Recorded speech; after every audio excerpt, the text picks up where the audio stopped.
Her cover is already cracking, and the man who figured her out won't even take money to stay quiet. Dongming confronts Yinglan directly. He remembers the first time he saw her, at the chairman's house. She'd caught him off balance while moving strawberries. He'd recognized her the moment she arrived in Wuchang. Yinglan drops the act immediately and cuts straight to the point. How much does he want to keep his mouth shut? Dongming doesn't even blink. He wants nothing. He won't say a word. That answer actually makes Yinglan more nervous. She can handle people who want money. Someone who wants nothing is unpredictable. She calls lawyer Qian, who has just been released by police, and asks him to dig up Dongming's weak points. Qian's guess: he's a single father. The weak point is the son. Meanwhile, Dongming goes looking online for information about Yinglan. What he finds is a wall of tabloid coverage. The chairman's new wife, painted as a former hostess, calculating, a man-eater. He reads it all quietly and says nothing. Yinglan now has two people in the village who know her secret, Dongming and Huiji. Her solution is to keep both of them close. For Huiji, she arranges a job. The kindergarten is struggling financially, so Yinglan offers to personally cover Huiji's salary in exchange for the principal taking her on as a dance teacher. Huiji is trained in ballet, and the kids need someone. The principal agrees. Huiji stays, and Yinglan keeps her in eyesight. For Dongming, she shadows him everywhere. Early mornings at the greenhouse, picking strawberries. Rides to the kindergarten. She doesn't pretend otherwise when he calls her out on it. She tells him plainly that someone who refuses money is exactly the kind of person she can't afford to trust. Dongming just smiles slightly and lets her tag along. She tries warming up to his son Xiaoyuan too. When the boy quietly wants the canned meat his father won't let him have, Yinglan casually announces she'd like some as well, giving the kid cover. Small move. It lands. At the kindergarten, the children take to her completely. During class, a group of girls cover her face in star stickers and dress her up as a princess. Yinglan lets them. Dongming catches the scene from the doorway and, despite himself, smiles. Back in Seoul, things are moving fast and dirty. Shan-yu has been trying to flee the country after speaking against his sister, but Shan-ying's people stopped him at the airport. He's trapped. On the outside, he's paying hired muscle to break him free, while also having his people drag Yinglan's mother to the resort as a hostage. If he can't get Yinglan herself, her mother will do for now. Yinglan's mother, for her part, arrives at the luxury resort and immediately starts enjoying the amenities. She's not worried about her daughter at all. Shan-ying moves faster.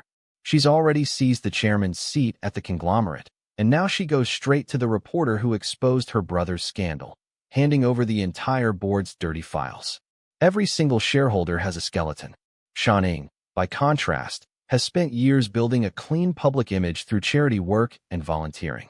She cries beautifully in front of the cameras at a press conference, promises to restore the company's integrity, and announces she'll be stepping in on her brother's behalf. She's a theater professor. She knows exactly how to perform. The crisis back in Wuchang comes fast and from a petty direction. A local thug named Atai sends construction workers and heavy machinery into the kindergarten grounds, claiming the land behind the wire fence belongs to him. The principal confronts them and gets knocked down by the digging equipment. Yinglan moves to shield her without hesitation. Dongming grabs wire cutters and goes for the fence. Atai films the whole thing and immediately files a police report. One problem: if Yinglan ends up at the police station, she'll have to show ID. Lawyer Qian panics and races toward Wuchang, not realizing Shan-yu's people, who lost his trail earlier, have already found the only road into the village and are showing Yinglan's photo around town.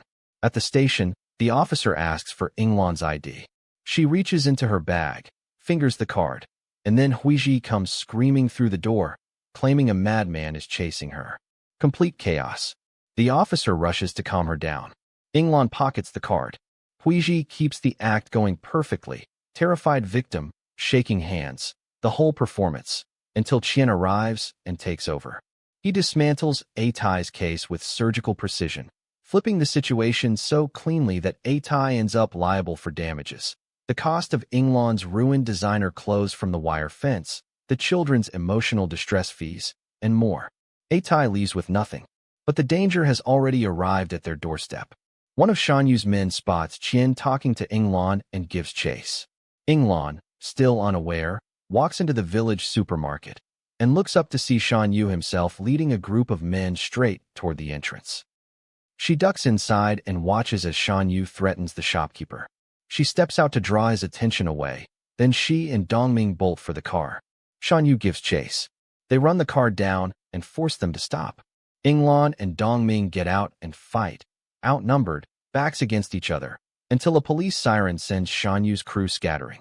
On the drive back, Inglon notices Dongming's knuckles, split and bleeding from the fight. She goes quiet. She hadn't thought about what hiding here would cost the people around her. For a moment, she considers leaving. Dongming doesn't let her get there. He takes her to a stretch of riverbank at the edge of the village. Wu Chang's answer to the Maldives, he calls it, where he goes to clear his head. He tells her he's watched her these past few days, and whatever brought her here, he believes it wasn't nothing. She had reasons. Hard ones. He says he'll protect her. Standing there with the water behind him, honest and unhurried, Inglon feels something shift. For the first time since all of this started, her guard comes down just a little. The day starts warmly enough. It's parent observation day at the kindergarten, and Inglon holds her own by doing what she does best, telling stories. The kids are captivated, the parents are impressed, and the principal breathes a sigh of relief. But the moment the room clears out, Officer Jingyuan appears at the door with an unexpected guest. Her mother. The tearful reunion act lasts about 30 seconds. Once the crowd is gone, the mask drops completely. Mom pulls out the bruises on her face, courtesy of Shan-ying, and explains what really happened. Shan-ying kidnapped her and threatened to kill her unless Inglon turned herself in. The family's lawyer chose not to tell Inglon, weighing the risks. And Mom, rather than endure captivity, she made a deal with Shan-ying on the spot. She'd cooperate. She'd even hurt her own daughter if that's what it took to get free. Now she's sitting in Inglon's farmhouse, completely shameless, mocking her daughter for marrying an old man. Convinced there's money to be squeezed out of this situation, Inglon quietly slips a hidden camera into position, pointing it directly at her mother's movements inside the house. She's already figured out which enemy is more unpredictable. Meanwhile, Dongming's son Xiaoyuan has been picking up on Inglon's mood. The kid doesn't say much. He just walks over and presses a piece of candy into her hand. It's a small gesture, but it lands. Inglon is starting to feel something she didn't expect to feel about this village. Then things go sideways fast.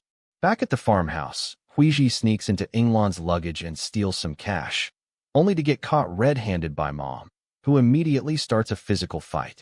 Inglon walks in on the chaos and, tellingly, doesn't scold Huiji at all. It's her mother she's watching. Mom casually drops a question. Did the chairman really die by suicide? Inglon doesn't answer. Mom doesn't push. She's still calculating which side will pay more. Moments later, Dongming stops by. Mom immediately pulls out her phone and photographs them talking together, sending everything straight to Shan-ying. She doesn't realize every single move is being caught on Inglon's hidden camera. Inglon sees it all in real time and tells her mother the truth about her teacher identity, making her swear to keep it quiet. Mom agrees. There's no profit in exposing her. Not yet. The real gut punch comes from Xiaoyuan. While Dongming is at the greenhouse, the shopkeeper calls. Xiaoyuan has vanished from outside the supermarket. The whole village mobilizes. Inglon scans the cameras and spots her mother near the supermarket entrance right around the time he disappeared, then sees a child being loaded into a stranger's car. She confronts her mother immediately.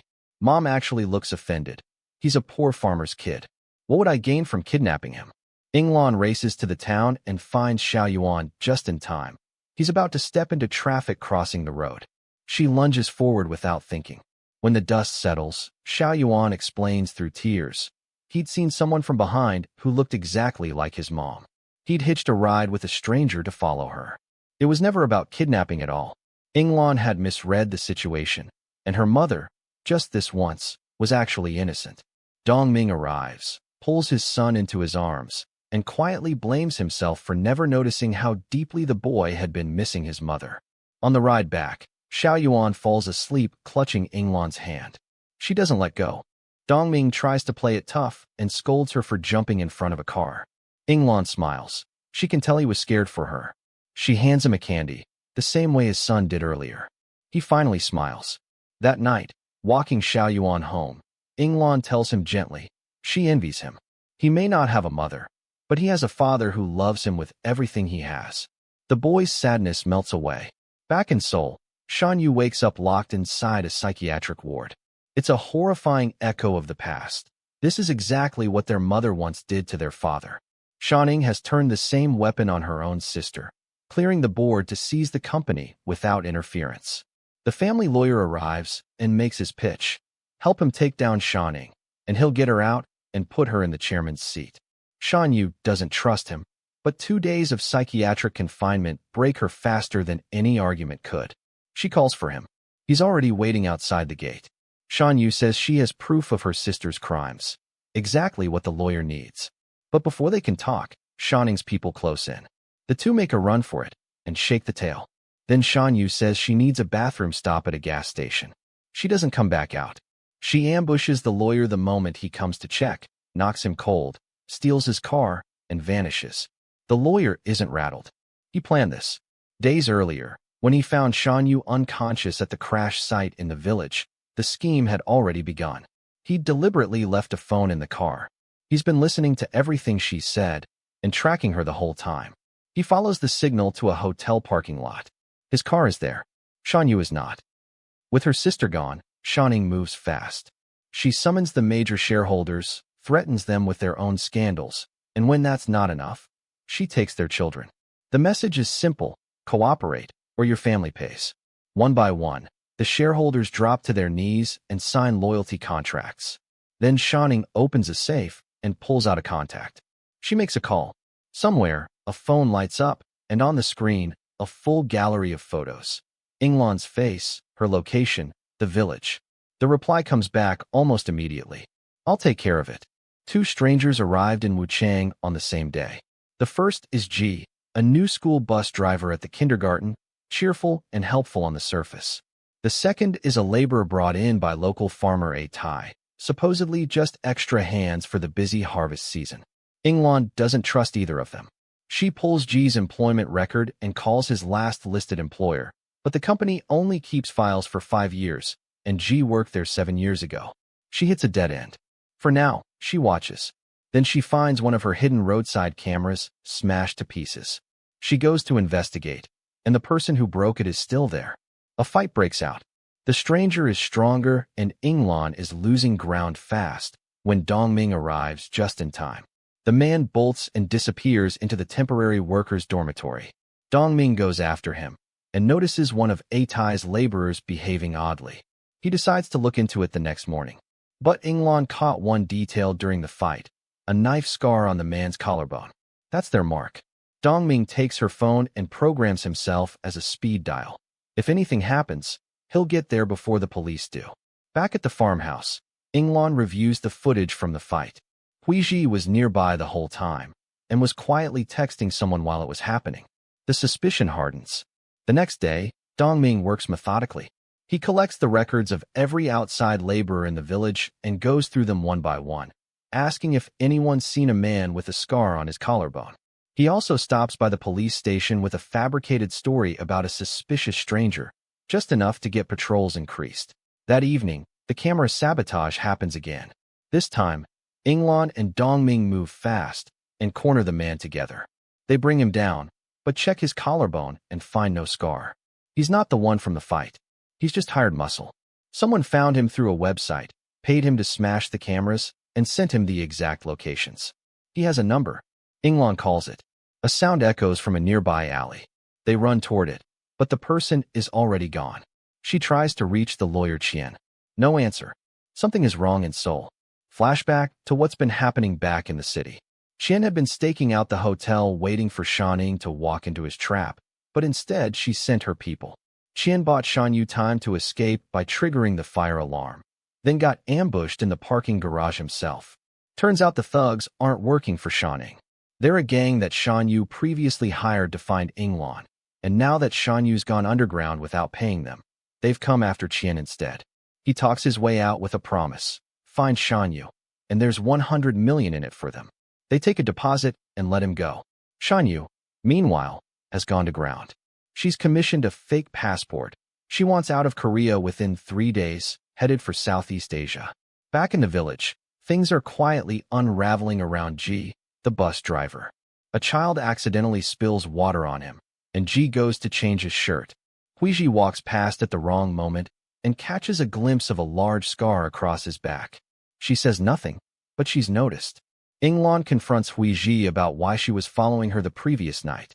Huiji doesn't deny it. Yinglan doesn't push. She has too much on her mind already. She just wants Huiji gone from Wuchang. But Huiji has already shifted her focus to Ji. She's watching him watch Yinglan. She sets up a test.